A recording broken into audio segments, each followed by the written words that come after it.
Medicine knowledge note इस channel को बनाते समय पूर्ण सावधानी बरती गई है, परंतु दवाइयों का उपयोग करने से पूर्व डॉक्टर या चिकित्सक से सलाह अवश्य लें। हेलो दोस्तों, मैं उमाशंकर साहू और आप देख रहे हैं हमारा यूट्यूब चैनल मेडिसिन नॉलेज। आज हम डिस्कस करने वाले हैं हाई ब्लड प्रेशर। मेडिसिन क्या दोगे, क्या कैटेगरी होगा, क्या कारण है जिससे बीपी हाई हो जाता है, कितनी डोज देना चाहिए, सारी चीजें डिटेल्स में समझने वाले हैं। तो दोस्तों वीडियो को पूरा देखें, बिल्कुल भी स्किप न करें। तो चलिए दोस्तों, बिना किसी देरी के शुरू करते हैं। हाई ब्लड प्रेशर, अधिक रक्तदाब। In medical terms it is also known as hypertension. Medical की भाषा में इसे हाइपरटेंशन भी कहा जाता है। हाइपर मतलब हाई, तीव्र, तेज, और टेंशन मतलब तनाव। ज्यादा टेंशन में रहने से हाइपरटेंशन यानी कि ब्लड प्रेशर की समस्या होती है, जैसे कभी कभी ज्यादा गुस्सा आ जाना।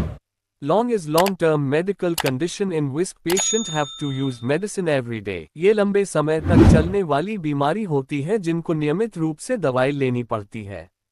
अब किसी का ब्लड प्रेशर अचानक बढ़ गया तो आप बोलोगे क्या लाइफ टाइम तक मेडिसिन लेना पड़ेगा? नहीं, ऐसा नहीं है। ब्लड प्रेशर की बीमारी होना और ब्लड प्रेशर बढ़ना अलग है। जो लंबे समय तक हो उसे हम बीमारी बोलेंगे। देखिए दोस्तों, यह उसकी कैटेगरी दिया हुआ है। ब्लड प्रेशर कैटेगरी फर्स्ट में दिया है नॉर्मल। सेकंड है एलिवेटेड मतलब हल्का बढ़ा हुआ। हाई ब्लड प्रेशर उससे भी ज्यादा, हायर देन 180। अब समझते हैं। सिस्टोलिक और डायस्टोलिक दो प्रकार के ब्लड प्रेशर होता है।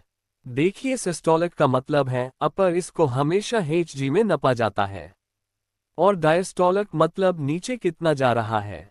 तो देखते हैं। नॉर्मल कंडीशन में सिस्टोलिक जो है लेस देन 120 होना चाहिए, और डायस्टोलिक जो है नॉर्मल कंडीशन में 80 होता है। नॉर्मल इसे मानते हैं जैसे ऊपर चढ़कर नीचे आए तो सांस का हल्का बढ़ जाना, इसे हम नॉर्मल मान सकते हैं। अब एलिवेटेड हल्का बढ़ा हुआ, उसको क्या मानते हैं 120 से 129 तक जा रहा है, और लेस देन 80 है, इसे हल्का बढ़ा हुआ है, जो किसी कारण से बढ़ा हुआ मान सकते हैं। अब बात करते हैं हाई ब्लड प्रेशर, जिसे हाइपरटेंशन में स्टेज फर्स्ट मानी जाती है, जिसमें सिस्टोलिक 130 से 139 तक आ सकता है और डायस्टोलिक में 80 से 89 तक, यानी कि यह बढ़ा हुआ, इसे हाई ब्लड प्रेशर कहते हैं। इस कंडीशन में पेशेंट को मेडिसिन लेना जरूरी है।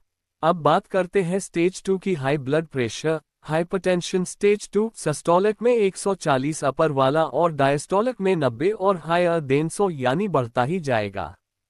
अब बात करते हैं हाइपरटेंसिव क्राइसिस हाइपरटेंशन सिस्टोलिक की स्थिति में हायर देन 180 और डायस्टोलिक की स्थिति में हायर देन 120 होता है। इस स्थिति में बहुत ज्यादा बढ़ जाता है, पेशेंट को डॉक्टर के पास दिखाना पड़ता है और पेशेंट को डायूरेटिक दवाइयां दी जाती है, जिससे यूरिन की मात्रा बढ़ जाती है। पेशेंट को बार बार यूरिन आने लगता है। के कॉजेज देख लेते हैं। कॉज ऑफ हाई बीपी यानी कि हाइपरटेंशन किस कारण से होते हैं। फर्स्ट है प्रेगनेंसी। याद रखिएगा, प्रेगनेंसी में गर्भावस्था में महिला को ब्लड प्रेशर की शिकायत हो सकती है, ब्लड प्रेशर बढ़ सकता है। सेकंड है एक्सेसिव सॉल्ट, ज्यादा नमक खाने से आपका ब्लड प्रेशर बढ़ सकता है। थर्ड है स्ट्रेस, तनाव या चिंता के कारण से होती है। इंक्रीज ब्लड वॉल्यूम, रक्त की अधिक मात्रा होना, यानी कि आपके शरीर में ब्लड की मात्रा बढ़ जाना। आगे है हेल्थ प्रॉब्लम, शारीरिक दिक्कत, कुछ जेनेटिक प्रॉब्लम हो सकता है। मेडिसिन साइड इफेक्ट, कुछ मेडिसिन होती है जिसमें दुष्प्रभाव देखने को मिल सकता है। रिस्क, अब आपके ब्लड प्रेशर बढ़ा तो आपको क्या क्या रिस्क देखने को मिल सकता है।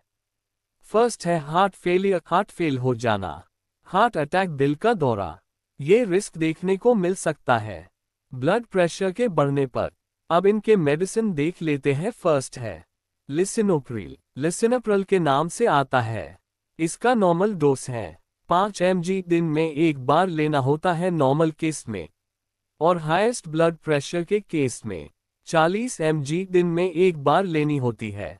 एम्लोडिपिन, ये सबसे अच्छी मेडिसिन मानी जाती है ब्लड प्रेशर के लिए। पहले पेशेंट की जांच कर लेने होती है कि सच में उसका बीपी बढ़ा हुआ है कि नहीं। यह मेडिसिन देने के लिए चेक करना बहुत ही जरूरी है। नॉर्मल डोज 2.5 mg, दिन में एक बार, केवल दिन में एक बार लेनी होती है।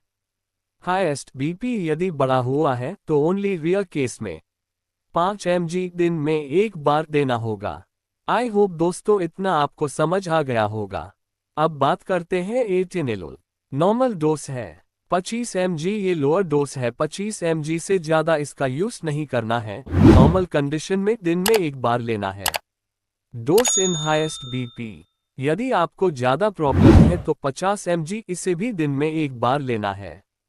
ऐसे ही मेडिकल नॉलेज के लिए हमारे चैनल को लाइक, शेयर, सब्सक्राइब करें और सबसे पहले अपडेट पाने के लिए नोटिफिकेशन बेल आइकन को ऑन करना न भूलें।